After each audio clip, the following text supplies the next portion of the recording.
Welcome to the new Help Her Be Brave podcast show, where you get great ideas on how you can help save lives. I'm Amy Ford with Embrace Grace.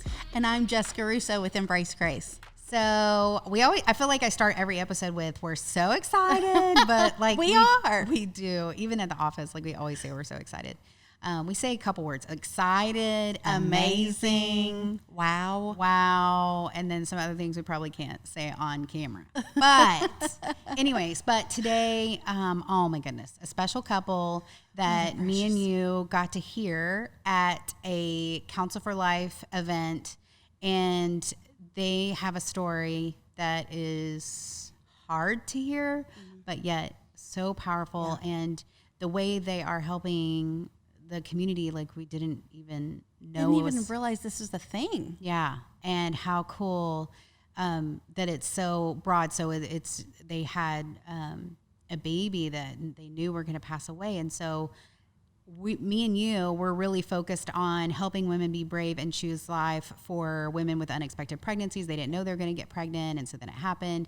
And so this is a little different because it is people that maybe they did plan on getting pregnant, but then they find out that the baby most likely won't live very long after birth, a week or two maybe, with trisomy and a couple of other diseases. So knowing that and knowing what decisions they have to make, they have an amazing story. And so it's so good to see you guys. Hi. How's it going, team?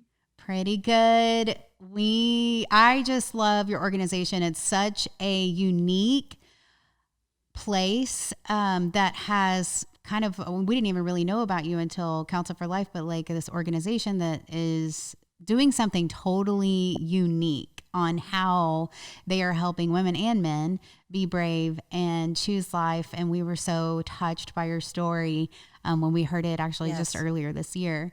So tell us a little bit about your story and why you started this organization. So long story short, we found out that we were pregnant in the summer of 2015. And we did the 12-week blood test to find out gender, and that test came back saying that we were having a little boy, but we also found out that he tested positive for trisomy 18, which is a life-limiting diagnosis. And so a couple weeks later, that diagnosis was confirmed by a specialist, and he told us that we could just terminate the pregnancy and try again for a better one. And so that was the first experience that we had, just with realizing that not everybody was going to value our son's life. And so instead of giving our little boy an abortion, we named him. And so we gave him the name Abel Paul. And just continue through the pregnancy one day at a time. We didn't know if he would make it to term and if we would get to meet him alive. And so that was just a big part of our prayers throughout that season, was just that we would get to spend time with him outside of the womb. And for Daniel and I, we were just really cared for and supported through our pregnancy and our time with Abel, and ended up having him January 22nd, 2016. And got to spend 15 days with him outside of the womb. And he passed away on February 6th. And we often just say that those were the best and the hardest 15 days of our lives. And but we really see his life as a gift. And just are grateful that the Lord chose us to be his parents. And obviously, if we were God, we would choose for him to still be here. But really got to walk through that pregnancy and Abel's life and passing with just a lot of support and care by people that we knew, but also by total strangers. And started at that point, about 4 months after Abel passed away, we started meeting with other families who had received a similar life-limiting diagnosis. And without even really seeking that out, it was just kind of as we made the conscious decision to not isolate throughout that journey, knowing that it was going to be the hardest season of our lives. Sharing publicly was kind of part of it, and so we gained from that all of what Kelly just described, as far as just the benefits of allowing people to come around to us as we try to be brave one day at a time. And but in doing so, a lot of people came to know about Abel, came to know about our story. And so really anybody with a friend of a friend of a friend who got a similar diagnosis, it was making its way back to us, where all of a sudden we were getting kind of these invitations to, hey, would you mind speaking with or meeting with this couple who were finding themselves right where we were shortly before that. Yeah, and so we just, over time, just meeting with families, kind of saw a lot of gaps in resources and options and opportunities for families to know how to walk through something like this. And so, in what would have been Abel's second birthday, January of 2018, we formally established Abel Speaks to serve families who have received a life-limiting diagnosis. And our hope is just that every family will cherish their child's life and have hope, even in the midst of sorrow. Yeah, and so it's been a wild ride, and from 2018 to present day, the first year was almost just, hey, I think it makes sense to formalize it and start doing this a little more efficiently and effectively. We served about a dozen families, largely local to the DFW area. And then in 2019, just the digital age that we live in started to kick in, and we got in touch with over 30 families from many states, I think over 15 states, as well as a few other countries. And then 2020 up to this point, halfway through the year, have already exceeded the amount of families we got in touch with last year. And so really it's not even something that we said, man, God from day one put this on our heart and gave us this grand vision. It was more of just, what does faithfulness look like this month and next month? And, with each step of obedience to the best of our ability, he's been allowing us to care for up close to about 100 other families now at this point. And we're all in. This is what we do full time, the both of us, and learning as we're going. But it's a privilege to be invited into other stories on a weekly basis, for sure. Wow. It's such a moving story. And even Abel, as you're talking, I just picture his little face in my mind. I know you guys have his image on a lot of your brochures and website and stuff. And it's just amazing to see how such a short life is making such an impact like already. And it's just, I love what you guys are doing. And what stands out to me a little bit though is what that doctor said to you. Kind of said it quickly, and it's like, wait, what? But how? I don't remember if you said it was a man or a woman, but your doctor said maybe you can just try again for another one or a better one. Yes, a better one. A better one. And so in suggesting that you have an abortion, and do you think, is that, especially working with all of these families that are going through this hard season, do you find that to be a pretty common suggestion with doctors when someone finds out that they have a child that has a diagnosis like this? Yeah, almost universally. I mean, it's almost here's the diagnosis, here's the implications of that, and here's what you do next. And so really a huge part of what we hope Abel Speaks can become is just that alternative of, hey, you certainly can, move towards terminating the pregnancy. But if for whatever reason that's just not something you desire to do, feel comfortable doing, here's an organization that sat right where you're sitting, its founders, and they exist to walk alongside you for this journey, even if a loss lies ahead, even if this is going to be really, really hard, and it will be. You don't have to do it by yourself, and you don't have to do it alone. And other couples, other parents have gone before you. And so it's just an opportunity for them to take heart and to hear stories and to just see a different perspective. Yeah, our hope is just in sharing our story, but then allowing the other families that we've gone to walk with to share their story, just that it will allow families, but also providers to see and hear a different perspective. I think oftentimes there's a lot of fear surrounding all of the unknowns that can come with a life-limiting diagnosis. And so we just want to show parents that there will be hardship and sorrow if you choose to continue, but there will also be a lot of joy in our children's lives, and just knowing that we aren't the ones that are setting the date for our child's passing is something that we don't have to carry, and so just allowing them to know that there will be joy if we choose the route of continuing, but there's only sorrow and hardship if we choose the route of terminating. And so there is an option, and oftentimes families aren't given an alternative. And so we just want people to know that if they want to continue, we're here and available. Yep. And that if a loss is inevitable in due time, then it's possible to have some really sweet moments and memories together as a family before that time comes. Yeah, it seems like an abortion would be like two traumas that you would be going through, having to make a decision like that. And like you said, I loved how you worded it as that the date of death isn't in your hands. Yeah. It's such a unique niche, unique, rare situation. But they actually Duke University did a study, and the statistics, science is showing us what the scriptures are showing us, which is just that for mothers that choose to move forward and see it through, even if a death occurs, even if they lose that child, they fare significantly better psychologically, emotionally, just holistically. The moms who choose to terminate the child with a life-threatening diagnosis actually fare worse in the long run.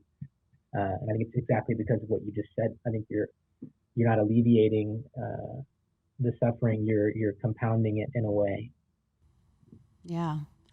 Well, we love me and Jessica got to see a sample of the boxes that you guys give to the families. They are so beautiful. I know. Maybe, did you call them remembrance gifts or? I'll just keepsake boxes for families just to store any items that they have that are like cherished things from the time they get to spend with their kiddos. So. Yeah, they're so beautiful.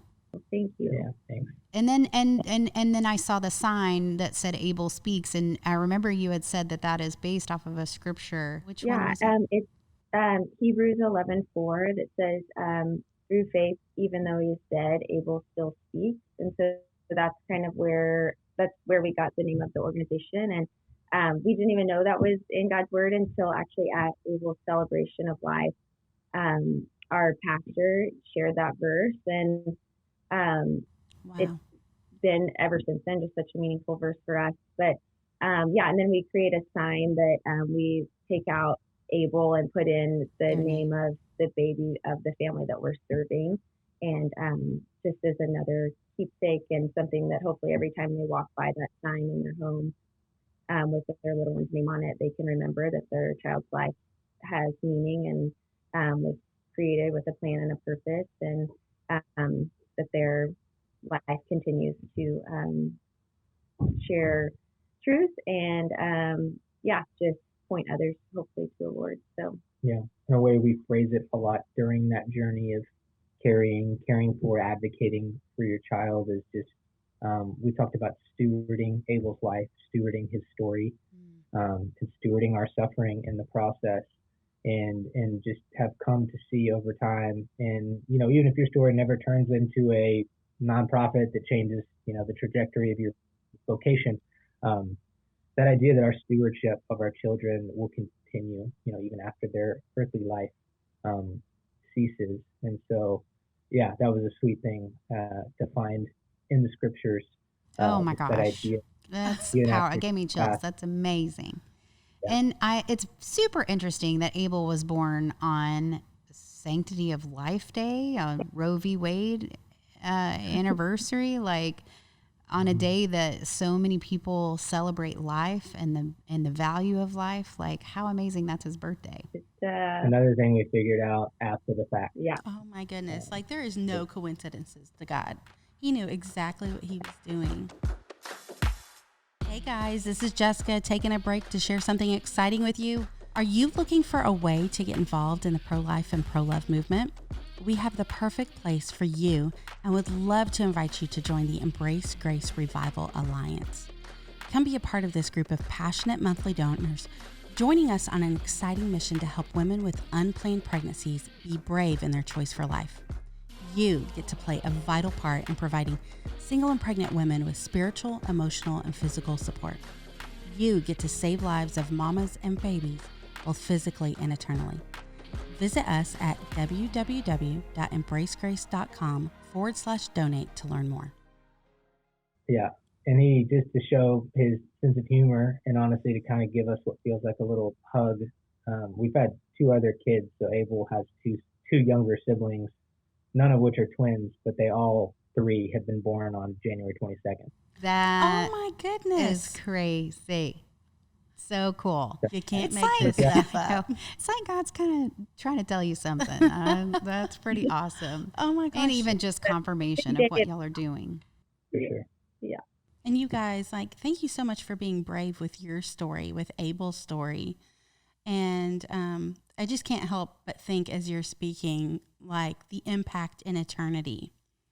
Like it gets me choked up a little bit. The impact in eternity of your bravery and using your voice and being obedient and stewarding the gift of Abel's life the way that you guys have, and what that means for generations to come, like literally. Mm-hmm. Yeah, the way you guys are loving people and empowering other people to love on people is just amazing. Like whenever you have these support systems, especially for, and I know you guys are here in the Dallas-Fort Worth area, but you've mentioned you've helped, I know you've told me in Australia, and women or couples from all over. Like, what does that support look like? Are you guys putting people around them, or is it more virtual support or getting them plugged into churches? Like, what is the practical ways you're helping them? Yeah, before Zoom was kind of like your only option in 2020, it was totally a strategic, means by which we found ourselves able to have conversations like these with people regardless of where they live.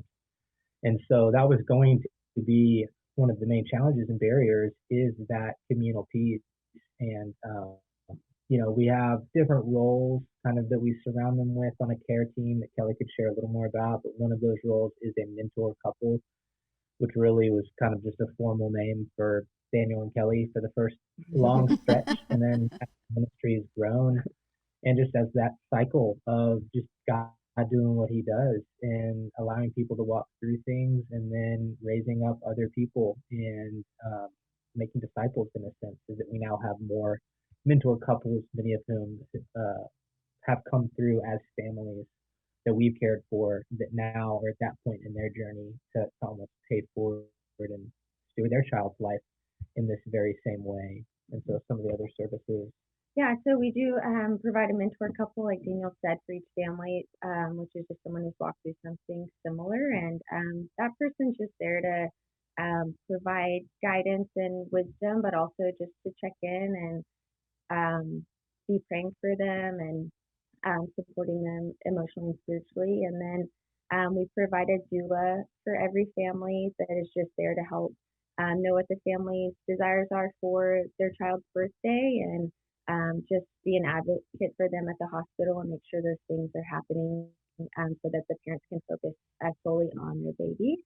And then we do maternity photos and birth photography for each family, just so that they can capture the time that they have with their little one. And then we also provide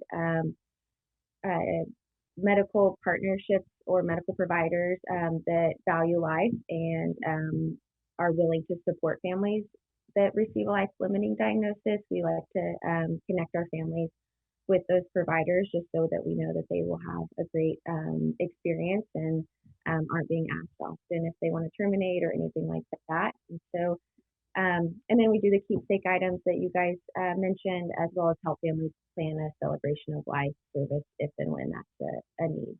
Yep. And to go back to the way you asked the question initially, it was like, initially we were thinking let's just drop a giant net over DFW, and like every hospital, every nook and cranny, like when people get these diagnoses, they're going to be cared for. And now that people are reaching out to us, because in our minds, like the only way people are ever going to find out about us are through referrals, like through medical providers. So let's start just boots on the ground, meeting as many as we can. Where really it's been Instagram, it's been Google, it's been our blog, it's been people just that are desperate, looking for support, looking for resources, looking for hope. And they come across our page and they reach out and they're from wherever they're from.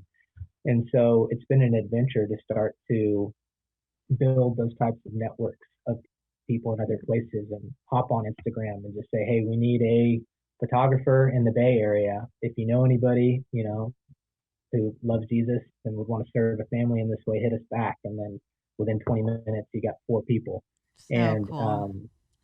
something that's not necessarily every day, hey, how are we building our teams in other cities? But that as we're getting connected with families in other places, it's just opportunities to build more networks in more places that will help people be brave.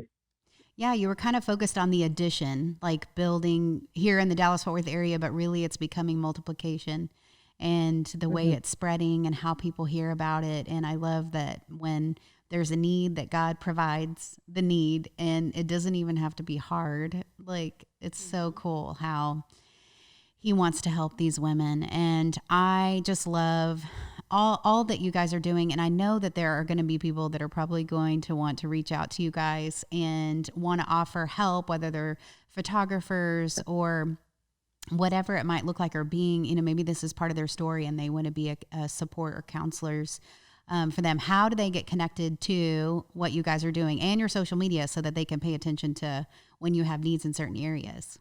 So one main way is just visiting our website, which is abelspeaks.org. That's ABEL speaks.org. We have like a emailer that we send out pretty frequently, so people can subscribe to that. And that's really where we give ministry updates, but also we send out prayer requests for all of our families through that. And so it just allows people to really know how to specifically pray for each family and just what the needs are. And then outside of that, Daniel and I love to get to share just about the ministry and share about our story and just how the Lord is moving and working. And so that can look like small gatherings in people's homes if they wanted to host that, or we would love to be on podcasts like this, or speak at conferences or whatever that looks like. And so that's another way. If people would like to host us, we'd be happy to do that. And then, yes, as you mentioned, photography, doula services, those are always big needs. And then also if you have a provider, an OB or a specialist that you've seen that you had a wonderful experience with and think that they would be interested in partnering with us, we are really, for 2021, really wanting to build out our medical partnerships. And so you can connect us with those people, and we'd love to meet them and just see if they'd like to serve with us. Yep. And then, in the off chance that you do encounter somebody, a loved one or a family friend or whatever, and you hear diagnoses like trisomy 18, like anencephaly, like Potter syndrome, some of these different diagnoses that they're getting in utero with significant implications, our hope is that now just, there's an organization that exists to come alongside them, that, will have people that have, walked in their shoes before and be able to provide not just spiritually and emotionally, but, informationally and medically, just totally get in the boat with them so that they are not alone, that they can be equipped and as ready as they can be to savor that season. And as our vision says, just to have hope even in the midst of sorrow as they cherish their child's life. And so for sure point them in our direction. And ultimately I close with just like a quote from one of the first families as far as, here's what we hope can happen more and more. This is from a mama in the Dallas area. And she just said, I remember getting the diagnosis and being afraid to lose Ellis, afraid of him, afraid of a long hospital stay with him, afraid of bringing him home. And I remember the first time I came across Abel Speaks, when Kelly and Daniel's blog popped up on a Google search. I stayed up for hours late at night reading every post, tears streaming down my face, and I can remember the first time I saw that picture of Abel. I can still so clearly remember that moment. It was the first time I wasn't afraid of Ellis. I was hopeful. And so that really, ties in perfectly to exactly what you guys have set out to do. And, we're honored to share, our context of how we're trying to help women and help families, help parents be brave and have courage in the face of really the unimaginable. And so we love getting to meet like-minded organizations like you guys, and just for the folks that are, listening, one of the things I love the most in other organizations is people that are really generous with organizations. And so with these ladies being generous with their time, being generous with their resources that they've already created, that they are willing to pay forward and allow us to learn from, is just, I feel like that's one of the best compliments I could say about another organization, is that they really are looking at the big picture, seeing it as a team game. And so always a privilege and a joy to intersect with you guys as these opportunities come along. Thanks for having us. Yes, well, it's all Guys, kingdom, oh and when y'all save a baby, we all save a baby. So yes, we're all on the same team, and we want everybody to know what you guys are doing, and even donating to you guys and supporting the work that you guys are doing. Y'all just took a big leap of faith and took this full time. So any support that you can send on over to them would be so awesome. And we pray for y'all. We love y'all. And we're so proud of your yes, and how God is working in and through you to help bring just this courage and this bravery to these families that are going through such a hard time. But y'all are amazing. Thank you guys so much for being on with us today. Thank you guys so much for having us. It really is a privilege. What an incredible honor it is that they got to steward and continue to get to steward the life of Abel, and that God is allowing them to use something that could have destroyed them. I mean, right? That could have destroyed them, but they gave it over to God, and it's changing lives everywhere. Yeah, like the scripture that God turns all things for good for those that love him. And it's obvious that they love him. And even though this is such a hard story, it's amazing how this going through this hard season is the fuel that helps them feel excited and empowered about helping women and men be brave as they walk through similar diagnosis. I know I've heard it now a couple of times, and I get choked up each time. Like, oh my I know, just like the bravery in their story. You know, we're moms, and every time I hear the story, I think, what would it be like without one of my sons? And that every day that they choose to give that to God, because that's not something that you just get over, but that's like an everyday choice to continue to allow God to use that, to continue to talk about it and not allow it to crush you and crumble you. And when we were at Counsel for Life and we walked out of after they had given a presentation, and I was just like wrecked by it, and I saw that beautiful keepsake box. And it's this beautiful wooden box with the engraving on it, and it's very, like, it's not a cheap special thing. It's very special, like something you will definitely keep forever. It's carved with the baby's name in it. Beautiful. And I couldn't help but like just run my fingers across Abel's name on top of that box and kind of think like about our love boxes a little bit, like totally different things, but how it speaks of worth and value, and like it's helping people be brave. And that box is something that these families will treasure forever. Yeah. Or even continue to be brave even after the fact. And I'm just so honored, and it's amazing, like what they're doing. And I keep finding myself telling other pro-life leaders in the movement, I'm like, have you heard of these people? They are amazing. And a lot of them haven't yet because they're kind of newer. So I feel like everybody should know. So please share this podcast with your friends. Tell everyone you know, because you never know who this might get into the hands of that is just like they needed to hear this, or maybe one of their friends or close loved ones is walking through a season of something like this, and they feel completely alone. This is a great ministry to get connected to. And so this is a little bit out of the box on how to love, and I love it. I love out of the box. So just, if you want, reach out to them, see how you can help, whatever practical resources you can give, financial you can give, your time. They are international. So wherever you are, you never know when they might have a family that really needs support, that you can have something to offer. And also, don't forget to check out Embrace Grace. We always have ways that you can get plugged in. Please share this podcast show, subscribe to our channel on iTunes and YouTube, and we just tell all your friends about it. We want to really, if we could get everyone engaged and involved in the pro-life movement, then we can make abortion unthinkable. Why would I ever need to get an abortion when I have so many great people and great organizations that actually want to help me be able to have my baby in my dreams too? So share with everyone, right? Yes. We need everybody to spread the word. Multiplication. So thank you so much for watching today, and we love you guys. Do a comment, share, tag us, all the things.